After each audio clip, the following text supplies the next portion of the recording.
रचना की दृष्टि से वाक्य विचार में सरल और संयुक्त वाक्य हो गया है।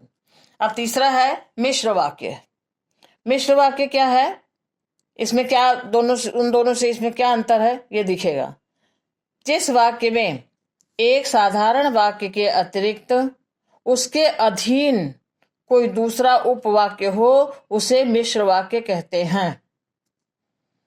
एक साधारण वाक्य होता है और उसके अधीन मतलब उसी पर आश्रित कोई दूसरा एक उपवाक्य होता है, उसे मिश्र वाक्य कहते हैं।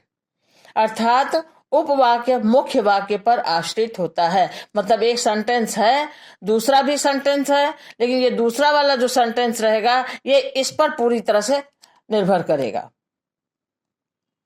तो एक साधारण वाक्य तो रहेगा ही, पहला वाक्य साधारण होगा, उसके बाद जो दूसरा सेंटेंस होगा वो पहले वाले पर आश्रित होगा, मतलब पहले के अनुसार होगा। पहला नहीं होगा तो नहीं होगा वाक्य।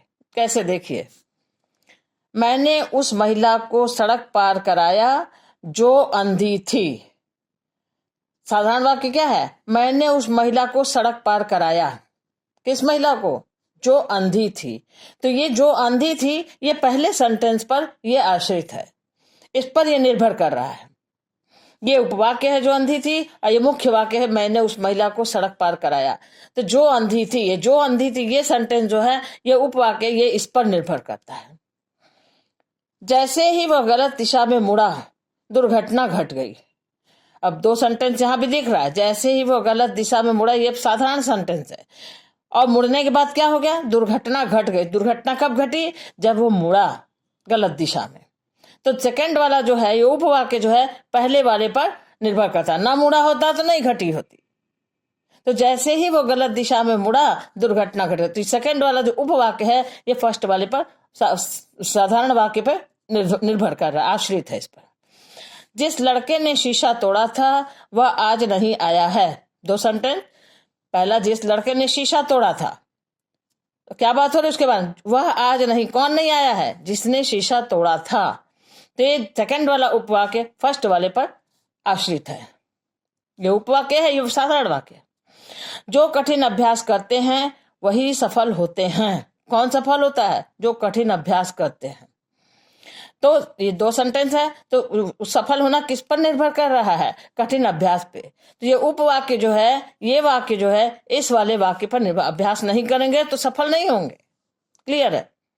तो वही सफल होते हैं, जो कठिन अभ्यास करते हैं वही सफल होते हैं। ये सेंटेंस इस सेंटेंस पर निर्भर है, आश्रित है। ज्यों ही घंटी बजी छात्र अंदर चले गए।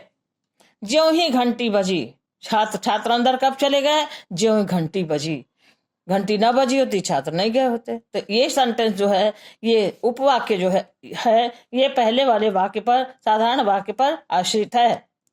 छात्र का कक्षा में जाना, अंदर जाना जो है घंटी बजने पर निर्भर है।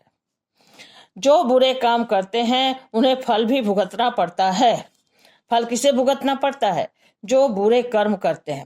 साधारण वाक्य है जो बुरे कर्म करते हैं उन्हें फल भी भुगतना पड़ता है। ये फल का भुगतना जो है बुरे कर्म पर निर्भर है, आश्रित है।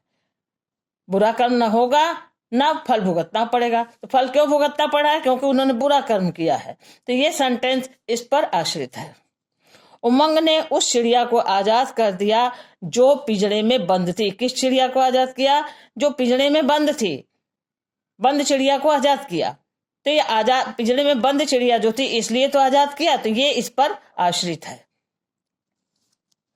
जैसे ही बिजली आई संगीत शुरू हो गया। संगीत का शुरू होना किस पर निर्भर करता है? लाइट के आने पर। जैसे ही लाइट आई, बिजली आई, संगीत शुरू हो गया। नहीं आई होती तो अभी संगीत ना शुरू हुआ तो रुका रहा होता। लेकिन ये जो उपवाक्य है इस पर आश्रित है। लाइट आई और संगीत शुरू हो गया। जो दूसरों की मदद करते हैं उनकी सराहना होती है। सराहना किसकी होती है? जो दूसरों की मदद करते हैं। तो सराहना का होना किस पर आश्रित है? मदद करने पर। दूसरों की मदद करेंगे तो उनकी सराहना होगी। तो ये उपवाक्य है कि उनकी सराहना होती है, और उपवाक्य है और इस पर ये आश्रित है मुख्य वाक्य पर। मुख्य वाक्य क्या है? जो दूसरों की मदद करते हैं। आश्रित वाक्य क्या है? इस पर क्या कौन सा सेंटेंस आश्रित है? उनकी सराहना होती है। किसकी? मदद करने वाले की। जैसे ही बच्चे को खिलौना मिला वह चुप हो गया। बच्चा चुप कैसे हो गया? खिलौना मिल जाना, खिलौना का मिलना, बच्चे का चुप होना। तो बच्चे का चुप होना किस पर आश्रित है? खिलौना मिलने पर। मिलेगा नहीं खिलौना तो रोता रहेगा, नहीं चुप होगा। तो बच्चे जैसे ही बच्चे को खिलौना मिला वह चुप हो गया। तो ये साधारण वाक्य है खिलौने का मिलना, लेकिन इस पर आश्रित वाक्य ये है कि उसका चुप होना। यही है मिश्र वाक्य। एक साधारण वाक्य होता है और उस वाक्य के अधीन, मतलब उस वाक्य के अधीन उसी वाक्य पर दूसरा सेंटेंस निर्भर कर रहा है। अगर वो नहीं होगा तो दूसरा वाला सेंटेंस नहीं होगा। यही इसमें दिखाया गया है। पहला इधर का ये मुख्य सेंटेंस है, साधारण वाक्य है, और उपवाक्य इसके बाद वाला है जो इस पर निर्भर करता है, इधर वाले वाक्य पर। यह है मिश्र वाक्य। तो सरल मतलब ये रचना के दृष्टि से तीन थे, सरल, संयुक्त और मिश्र। ये तीनों वाक्य यहाँ क्लियर हो गए हैं। अब तीनों को आपस में टैली करके चेंज करने के लिए आता है एग्जाम में। मिश्र वाक्य को संयुक्त में बदलिए, सरल को मिश्र में बदलिए, इस तरह से चेंज करने को आता है।